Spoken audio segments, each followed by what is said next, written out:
Hey guys, so I've talked about staying away from companies that have a good chunk of their revenue coming from the government, aka taxpayer dollars, because these are the companies that are going to get hit hard with them going through, each department and cutting costs, right? With the Department of Government Efficiency. You guys know I put out videos as soon as I heard about that, right? And especially when they had the reduction in spending with the Pentagon, I said stay away from the defensive sector, the defense names like Big Bear AI.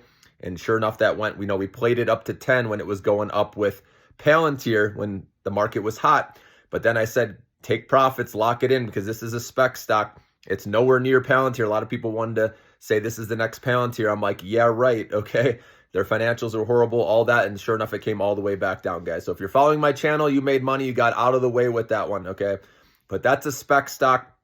So just so you know, it's not the next Palantir. Okay. They have a long way to go if they want to get even close to that, okay? So Big Bear AI is going to have a tough time because, like I said, a good chunk of their revenue comes from government contracts.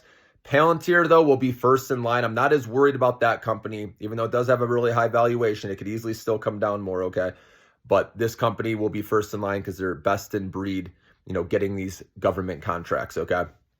But it's crazy that Booz Allen Hamilton, this is a company that has 98% exposure to the government. 98% of their revenue comes from the government. That is insane.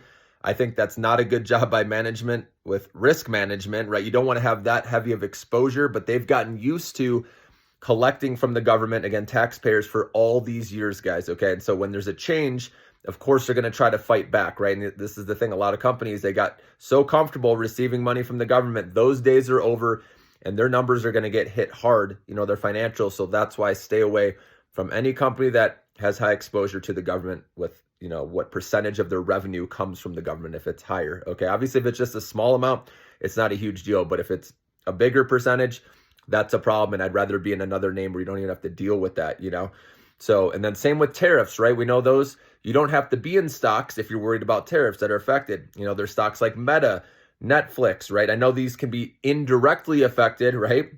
If you think, the trickle down effect of everything. But there are stocks like AI software names, right? Everyone's worried about DeepSeek. Well, guess what? If the cost of AI are coming down, that helps Meta, for example, if they're spending less with CapEx now in the future, because now they can, get their AI cheaper, that's going to help their bottom line, okay, and help them show better financials, right? And so, and the AI software stocks, right? Cloud software names I really like. You've heard me talk about a lot of these like Elastic, right, which had a really good report. I mean, Salesforce is a solid company. The cybersecurity names are doing well, like Okta. Have you noticed that one's been outperforming? CrowdStrike, any dip, right, gets bought with that one, it seems like, because cybersecurity, especially after Google bought Wiz, remember, for $32 billion, that just shows you how important cybersecurity is in today's day. So cybersecurity stocks, that's in that AI, cloud software area. Cybersecurity, these are good names. That's what I'm saying. You can hold these that aren't affected by the tariffs, and it's much needed today, okay? So just wanted to point that out. Also, financial stocks, the Trump administration is for deregulation, tax cuts.